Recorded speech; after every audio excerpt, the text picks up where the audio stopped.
Oh, they proved the remains that Russia had were supposed to be his were a female. I wonder if that was Ava. It could have been, it could have been Ava, whatever the Braun, fuck. Ava Braun. That's what I said. But it wasn't him. No.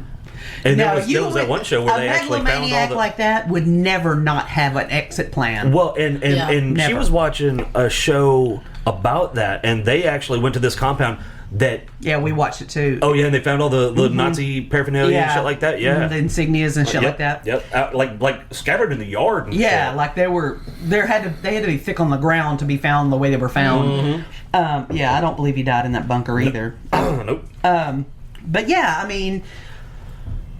Like the people can say, "Oh, that never happened." What now? What? I don't get 6 million people. What? And I will say this: and 6 million people, horrible. But what blows me away is that people don't, in the same breath, mention 40 million from Stalin, and was it 60 or 80 million from Mao in that same time. And 6 million is fucking terrible. Don't get me wrong. Any million is a million too many. Yeah, absolutely. But I mean, between the three, they were not isolated. Between the three, you're talking almost 150 million people, and they only talk about 6. Mm-hmm. And they were, like I said, it was all at the same time. Mm-hmm. Right around that what was it, mid-40s, I guess. Yeah. Early to mid-40s, I think. Yeah. But I don't understand how people can. I mean, you can go today and tour if you want to. I don't think psychically. I don't. I think it would. I don't think I could. I'd be an emotional wreck. I saw a drone video. What was it? Somebody that I was stationed with did that. Someone I know, and I think it was just something on the internet. Was it? Did like a drone tour of it? Yeah. Oof. And it was haunting. Yeah, it was the one in it was Auschwitz in Poland. And it was... I watched a TikTok video the other day, and it was a Holocaust survivor, a tiny little old lady. Mm-hmm. And she got to be damn near 100 now, right? She was. I mean, she had that skin that looked like tissue paper, and but you could still see the tattoo on her arm. Mm-hmm. Wow. And I bet that's the only fucking tattoo she had too.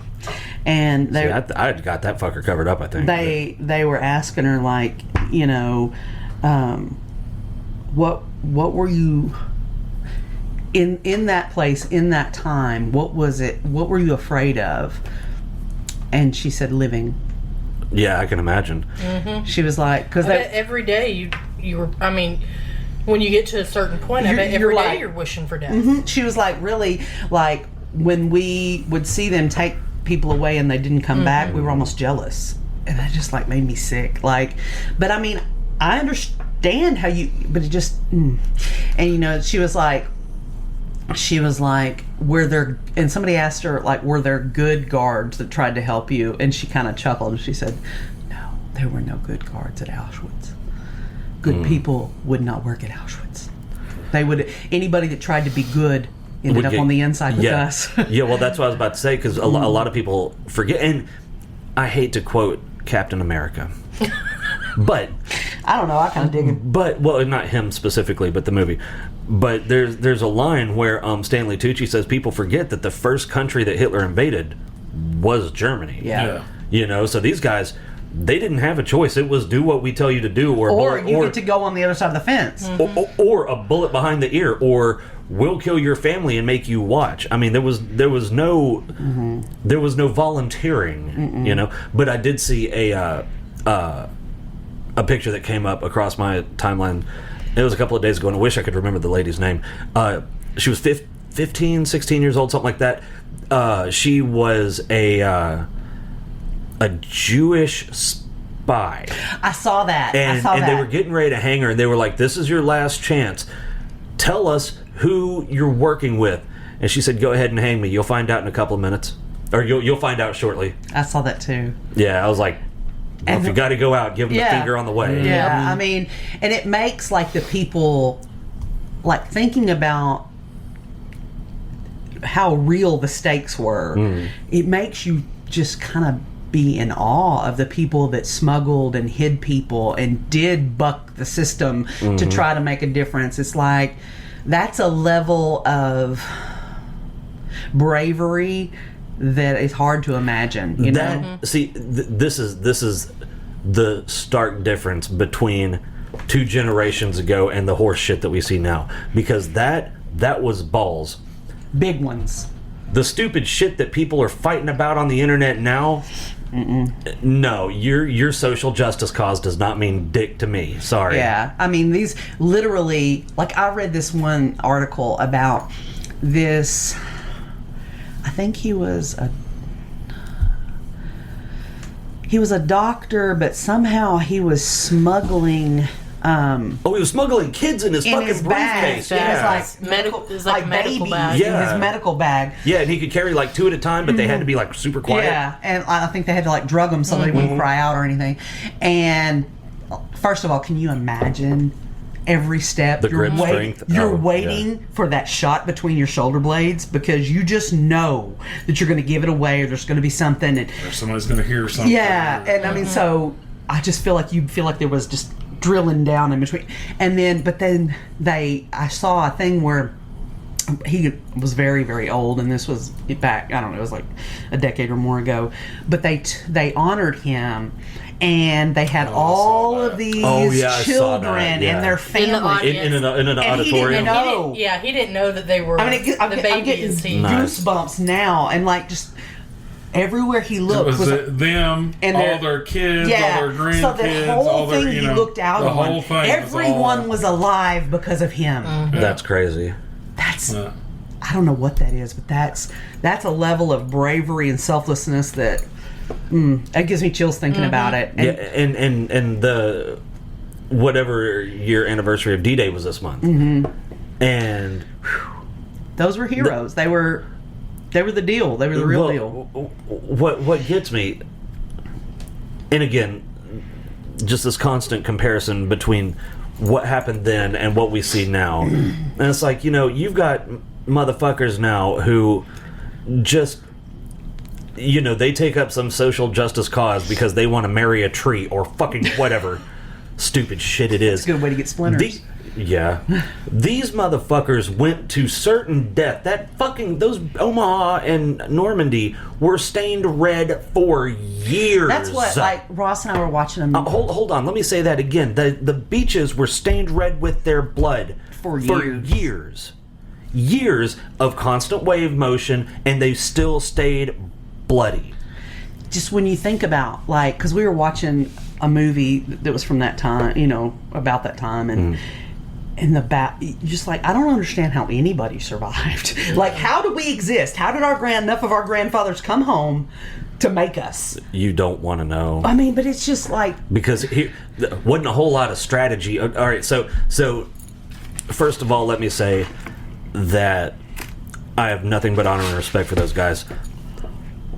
But now let me say, the guys that were doing the tactics were fucking tards. Because if your primary tactic is throw poor farm boys in front of the bullets until they run out of bullets, that's a bad goddamn strategy. There were a lot of poor farm boys thrown at them. Hundreds of thousands. Yeah. You can't tell me that nobody thought, damn, maybe we could do this a little bit smarter. Maybe we could use one of those, if only there was a way that we could drop bombs on them from a distance that was safe from anti-aircraft fire.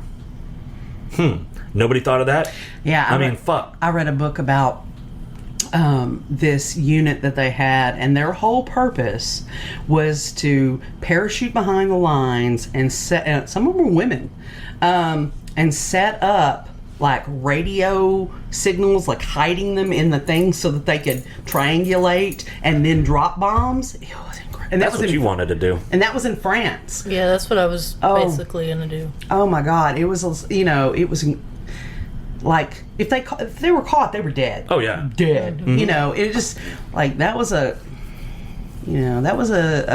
incredible... It took some big ass balls. I don't care if they were male or female. They had big ass balls. And, yep. I don't know. I want to think that there are people in our generation that are that brave, but all I hear is just a lot of bullshit. In our generation, yeah. And the ones later on, I don't know.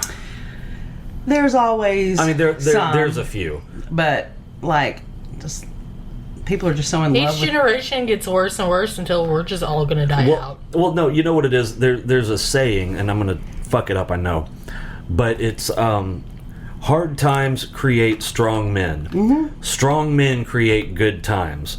Good times create weak men. Weak men create hard times.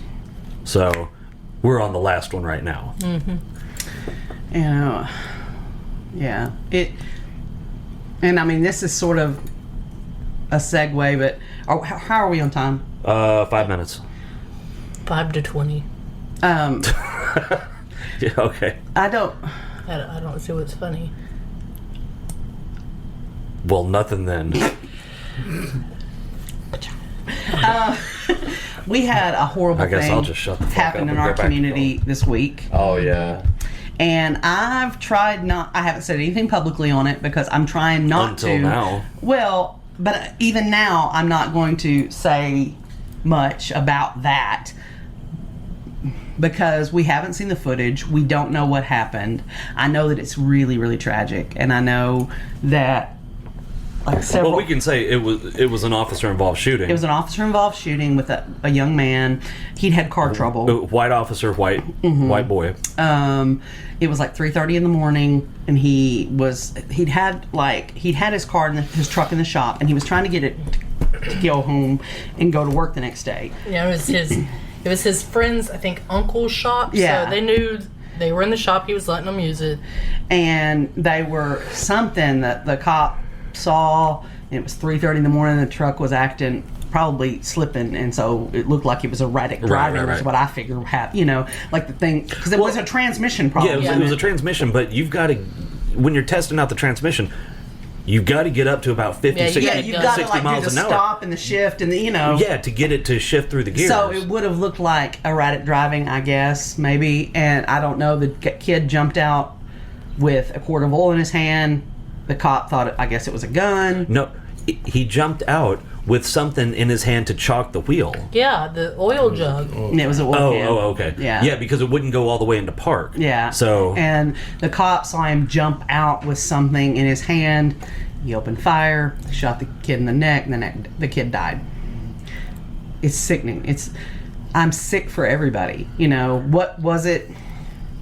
I tell you, I'm gonna be fucking pissed if they come out and say there's no body cam footage. There's dash cam footage. There should at least be dash cam footage if it shows anything. And the fucking thing, look, that's the deal. There's a reason we have them wear body cams. Those things, when the lights go on, the camera should start rolling. No, you know what? When they clock in for work, that motherfucker ought to come on. And if they record 10 hours of useless footage, then that's just how it goes. But they've got 10 straight, or however long the shift is, they've got that uninterrupted.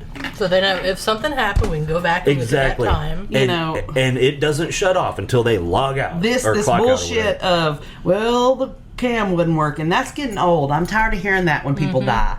And I don't know if I don't know who was the more in the wrong here. I suspect there were errors on both sides. I'm guessing probably the cop, since he shot an unarmed kid. But we don't know what the kid was doing. I'm trying not to prosecute the cop before we've seen the footage. But I will say, that kid shouldn't have jumped out of that car. Right, that's what I'm saying. Especially in the climate that we're in. I think that was fucking stupid. What probably happened is they both made errors that snowballed into a huge calamity that now has ended one life and the career and maybe the life of...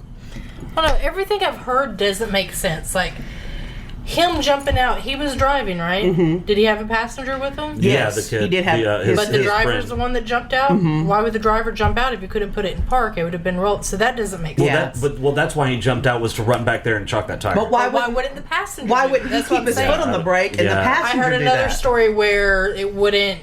whatever, and the truck rolled back and hit the officer's car. I'm like, well, that doesn't make sense why the officer would open fire. Why would you open fire? And I why heard was he another that one close? where he was on the side of the road putting oil in, and the officer shot him. I'm like, none of that makes sense. The thing with the oil jug, though, you don't chalk a wheel with a fucking oil jug. But if that's all he had. Yeah, that's all you got. Then it ain't gonna chalk that wheel. Okay, but he's a young kid. If that's all he had, I mean... Young kid. We don't even know if that's 3 o'clock in the morning. He's tired. He's not thinking. Like... I want to see the footage. Yeah. I take that back. I don't want to see